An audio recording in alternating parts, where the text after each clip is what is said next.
तो बेटा पहला रिएक्शन क्या होता है यूरिया साइकिल का?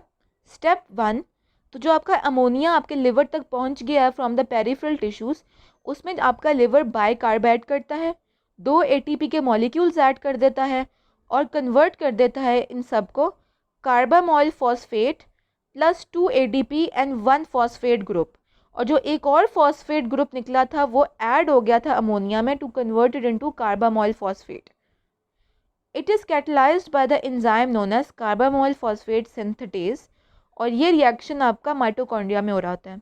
बिल्कुल भी घबराए मत, इन्हीं पांचों रिएक्शंस को आगे मजीद हर स्लाइड में एलैबोरेट करके बता दिया, इसलिए मैं एक जनरल आपको इसका बैकग्राउंड बना के फिर आगे उन एक्सप्लेनेटरी स्लाइड्स की तरफ चलूँगी।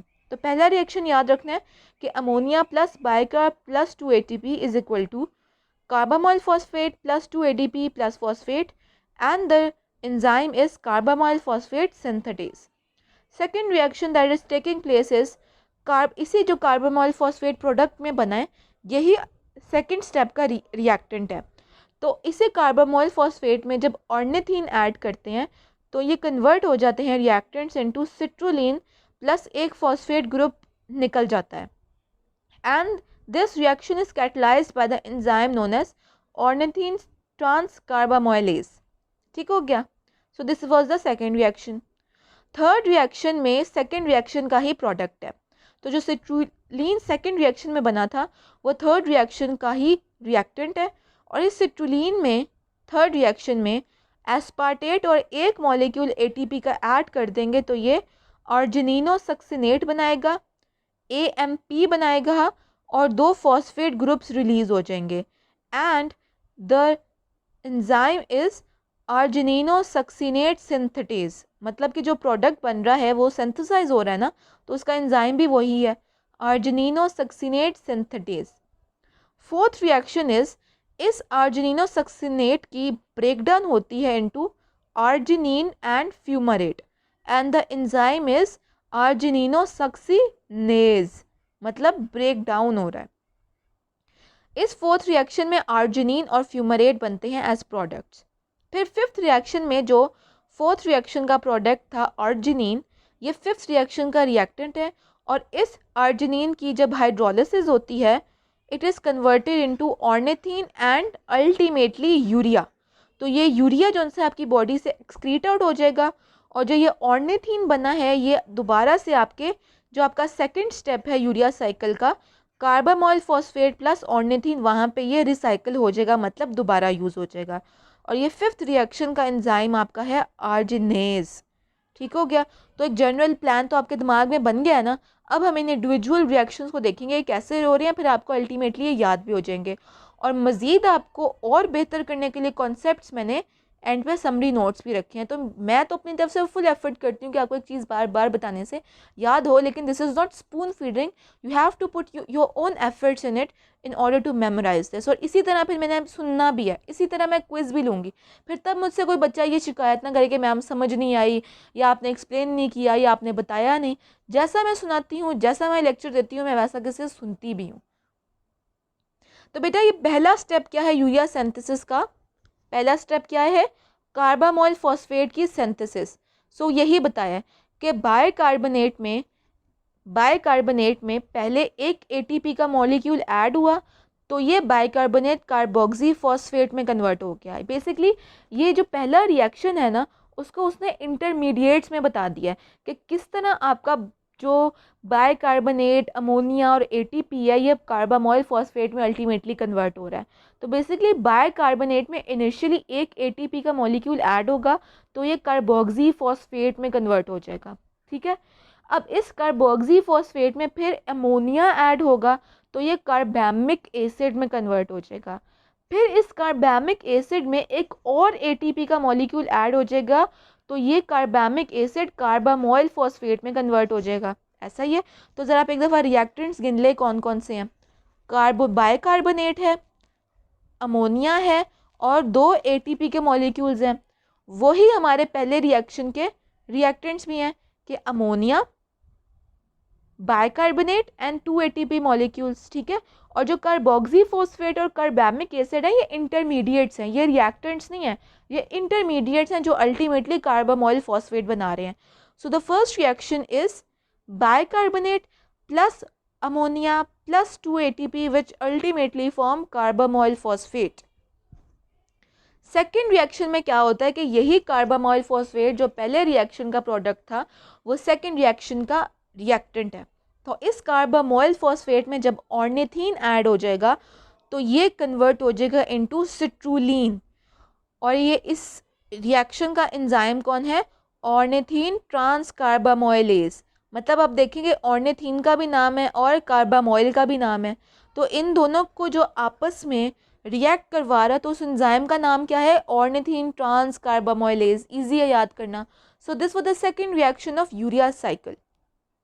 Third reaction of urea cycle is कि जो सिट्रुलीन आपका बना था सेकेंड रिएक्शन में, वो थर्ड रिएक्शन में उसमें जब एस्पार्टेट ऐड हो जाएगा, so citrulline and aspartate when they react with each other they form argininosuccinate and the enzyme is argininosuccinate synthetase. मतलब argininosuccinate को जो एंजाइम बना रहा होगा उसका नाम क्या है? Synthetase, argininosuccinate synthetase. ईजी है याद करना, जो प्रोडक्ट है वही एंजाइम का नाम है। So this was the third reaction of the urea cycle और urea synthesis. Now is the fourth reaction. इस argininosuccinate की ब्रेकडाउन होगी with the help of enzyme known as argininosuccinase। तो इस argininosuccinase ने argininosuccinate को ब्रेक डाउन किया और arginine plus fumarate as products निकल आए आपके, ठीक है। अब इस नेक्स्ट रिएक्शन जो आपका फोर्थ रिएक्शन है, sorry this was the fourth reaction, arginine और फ्यूमरेट का बनना। फिफ्थ रिएक्शन क्या होता है कि इस आर्जिनिन के ऊपर एंजाइम एक्ट करता है आर्जिनेज, और ये आर्जिनिन अल्टीमेटली आपका यूरिया बना देता है, और ये यूरिया आपका बॉडी से एक्सक्रीट आउट हो जाएगा और दूसरी चीज़ बनती है आपकी, क्या बनती है आपकी? ऑर्निथीन। और ये ऑर्निथीन आपका सेकंड स्टेप में यूज़ हो जाता है। अब ज़रा इस साइकिल को ज़रा गौर से देखिए आप, और ये सारे स्टेप्स इसी साइकिल में मौजूद हैं जो कि मैं इंशाल्लाह समरी नोट्स में भी एक्सप्लेन करूँगी। तो ज़रा ऊपर देखें क्या हो रहा है। कार्बन डाइऑक्साइड और बाइकार्बोनेट बेसिकली एक ही चीज़ होती है। जब हम एक जनरली एक बात को डिस्कस करते हैं ना बायोकेमिकल रिएक्शंस में, तो हम कहते हैं ना किसी चीज़ में हमने बाइकार्बोनेट ऐड किया तो उसका मतलब है कि हमने उस चीज़ में कार्बन डाइऑक्साइड ही ऐड की, बिकॉज जब कार्बन डाइऑक्साइड में वाटर ऐड हो जाता है तो वो बाइकार्बोनेट बना देता है, ठीक है। तो बेसिकली क्या हो रहा है, पहला स्टेप सबसे ऊपर देखें कि carbon dioxide plus ammonia plus 2 ATP are forming carbamoyl phosphate. This is the first reaction of urea cycle. अब इस कार्बामोइल फॉस्फेट में पीछे से ऑर्निथीन ऐड हो रहा है। Carbamoyl phosphate plus ornithine reaction mediated by the enzyme ornithine transcarbamoylase, they form citrulline, ठीक है। This is the second step. इस सिट्रुलीन में जब आपका एस्पार्टिक एसिड या एस्पार्टेट ऐड हो जाएगा और एक मॉलिक्यूल ATP का ऐड हो जाएगा तो ये सिट्रुलीन कन्वर्ट हो जाएगा into argininosuccinate। This is the third reaction. ठीक हो गया, याद हो गया? ओके। अब ये argininosuccinate के ऊपर क्या होगा, आपका argininosuccinase एंजाइम ऐड करेगा और argininosuccinate को आर्जिनिन और फ्यूमरेट में कन्वर्ट कर देगा। argininosuccinase एंजाइम ने argininosuccinate पे एक्ट किया और आर्जिनिन और फ्यूमरेट में कन्वर्ट कर दिया। अब इस आर्जिनिन में अब होगा फिफ्थ स्टेप। इससे पहले था फोर्थ स्टेप, argininosuccinate का ब्रेक डाउन होना वाज द फोर्थ स्टेप। अब होगा आपका फिफ्थ स्टेप। इस आर्जिनिन की जब हाइड्रोलिसिस होगी, वाटर ऐड हो गया, तो ये आर्जिनिन कन्वर्ट हो जाएगा यूरिया में, जो लाल रंग का आपको डब्बा नज़र आ रहा है, और साथ ही ऑर्निथीन रिलीज़ हो जाएगी और ये ऑर्निथीन रिसाइकल हो जाएगी आपके second step of the urea cycle. और इस तरह आपका यूरिया साइकिल चलता रहता है, इसीलिए इसको यूरिया साइकिल कहते हैं, बिकॉज जो एक स्टेप के रिएक्टेंट्स होते हैं वो पिछले स्टेप के प्रोडक्ट्स होते हैं। तो जो एक रिएक्शन में प्रोडक्ट्स बने वो अगले स्टेप के रिएक्टेंट्स होए, फिर जो प्रोडक्ट्स बने वो उससे अगले स्टेप के रिएक्टेंट्स होए, और इस तरह चलते चलते ऑर्निथीन रिसाइकल हुई वो आपके सेकंड स्टेप में ऐड हो गई, और इस तरह आपका साइकिल चलता रहता है। अभी भी अगर आपको नहीं समझ आई तो मैं फिर अपने समरी नोट्स में दोबारा ये बात एक्सप्लेन करूँगी, ठीक है। और इंशाल्लाह इसी टॉपिक पे और इससे पिछले टॉपिक पे आपका वीडियो प्रेजेंटेशन आने वाली है, तो इस टॉपिक को बड़े ध्यान से आपने सुनना है, ठीक है। तो सोर्सेस क्या होते हैं एटम्स के यूरिया के, जैसे कि हमने बात की कि यूरिया में क्या चीज़ें थी, CO था और NH2 के 2 मॉलिक्यूल्स थे, मतलब NH2 मल्टीप्लाइड बाय 2 और एक CO था। तो बेसिकली CO जो था वो आपका कहाँ से आ रहा था, कार्बन, और ऑक्सीजन आपका कार्बन डाइऑक्साइड या बाइकार्बोनेट से आ रहा था। पहला नाइट्रोजन का आइटम आपका अमोनिया से आ रहा था, और दूसरा नाइट्रोजन का आइटम आपका एस्पार्टेट से आ रहा था, और एस्पार्टेट कहाँ आ रहा था आपके थर्ड स्टेप में, जब वो सिट्रुलिन में ऐड होता है। तो ओवरऑल रिएक्शन जैसे कि मैंने आपको पहले बताया ये था कि ammonia plus carbon dioxide plus aspartate form urea and fumarate. अब सोचोगे मैम इसमें तो हमने इतनी चीज़ें पढ़ी थी कि अमोनिया भी था, कार्बामोइल फॉस्फेट था, सिट्रुलिन था, वो सब कहाँ चली गई। डेफिनेटली जो इंटेलिजेंट बच्चे हैं उनका क्वेश्चन यहाँ पे राइज करेगा, और इस बात की एक्सप्लेनेशन मैं आपके समरी नोट्स में दूंगी, क्योंकि वहाँ पे जब ये चीज़ें ड्रॉ कर दी हैं तो ओवरऑल रिएक्शन को एक्सप्लेन करना बेहतर है। तो ये जो ओवरऑल रिएक्शन बना कैसे ये मैं आपको समरी नोट्स में बताऊँगी, तो आपने वहाँ रुजू करना है। There is no net gain और loss of ornithine, citrulline, argininosuccinate और आर्जिनिन। तो जो ये इंटरमीडिएट्स बन रहे थे ना उनका कोई नेट गेन या लॉस नहीं हो रहा था, ठीक है। और जो ऑर्निथीन आपका 5वें स्टेप में बनता था, जब यूरिया रिलीज़ हो गया आपके आर्जिनिन से, तो ऑर्निथीन भी एक एंड प्रोडक्ट बना, तो वो आपके यूरिया साइकिल के सेकंड स्टेप में दोबारा यूज़ हो जाता है, रीजनरेट होके 5th स्टेप में सेकंड स्टेप में दोबारा यूज़ हो जाता है, जो कि हमने अभी देखा कैसे था, और अब मैं दोबारा भी एक्सप्लेन करूँगी। So the overall chemical balance of biosynthesis of urea is, the first step was ammonia plus carbon dioxide plus 2 ATP molecules form carbamoyl phosphate plus 2 ADP plus 1 phosphate molecule is released। और जो एक phosphate molecule जो extra था वो add हो जाता है आपके अमोनिया में। सेकेंड स्टेप था कार्बामोइल फॉस्फेट में जब ऑर्निथीन ऐड हुआ तो वो सिट्रुलिन में कन्वर्ट हो गया और एक फॉस्फेट ग्रुप निकल गया।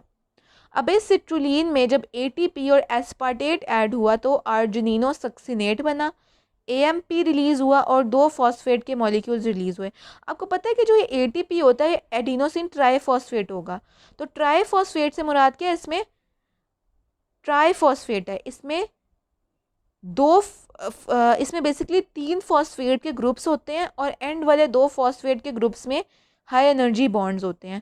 तो वो हाई एनर्जी जो बॉन्ड होता है वहाँ से आपकी एनर्जी रिलीज़ हो रही होती है। तो जब एक मॉलिक्यूल रिलीज़ होता है फॉस्फेट का, एनर्जी रिलीज़ होगी, फिर दूसरा फॉस्फेट का मॉलिक्यूल रिलीज़ होगा तो एनर्जी रिलीज़ होगी। तो एक फॉस्फेट का मॉलिक्यूल रिलीज़ हो जाए तो ATP ADP में कन्वर्ट हो जाता है, और जब एक और फॉस्फेट का मॉलिक्यूल रिलीज़ हो जाता है तो ADP AMP में कन्वर्ट हो जाता है, एडिनोसिन मोनोफॉस्फेट, मतलब उसके पास सिर्फ एक ग्रुप फॉस्फेट का रह जाता है और फिर वो मज़ीद नहीं निकल सकता बिकॉज बाकी दोनों बॉन्ड्स रिलीज हो चुके हैं in the form of energy. That is why third step में जो ATP था उसके दोनों फॉस्फेट ग्रुप्स यूज़ हो गए हैं और AMP बन गया और 2 फॉस्फेट ग्रुप्स रिलीज़ हो गए हैं बिकॉज उनकी एनर्जी चाहिए होती है, फॉस्फेट ग्रुप खुद यूज़ नहीं होते, जो हाई एनर्जी बॉन्ड्स होते हैं ना 2 फॉस्फेट ग्रुप्स के दरमियान में वो यूज़ हो रहे होते हैं। So the third step of urea cycle was citrulline plus ATP plus aspartate which form argininosuccinate plus AMP plus 2 phosphate groups are released. Then the argininosuccinate is converted to arginine and fumarate, and then the arginine is converted in 5th step to urea and ornithine. This urea is excreted from the body and the ornithine released is again recycled in the second step of the biosynthesis of urea. तो आसान था याद करना। तो summary सारी ये नीचे लिखी है जो कि मैं एक्सप्लेन करूँगी कि कैसे बनती है इन द समरी नोट्स। तो ओवरऑल बायोकेमिकल बैलेंस से है यूरिया साइकिल बहुत आसान है, बहुत इंपॉर्टेंट यूनिवर्सिटी क्वेश्चन है और आपने इसको बड़े बेहतरीन तरीके से आपने इसको याद करना है। नेक्स्ट हमारा टॉपिक है बेटा conversion of amino acids to specialised products.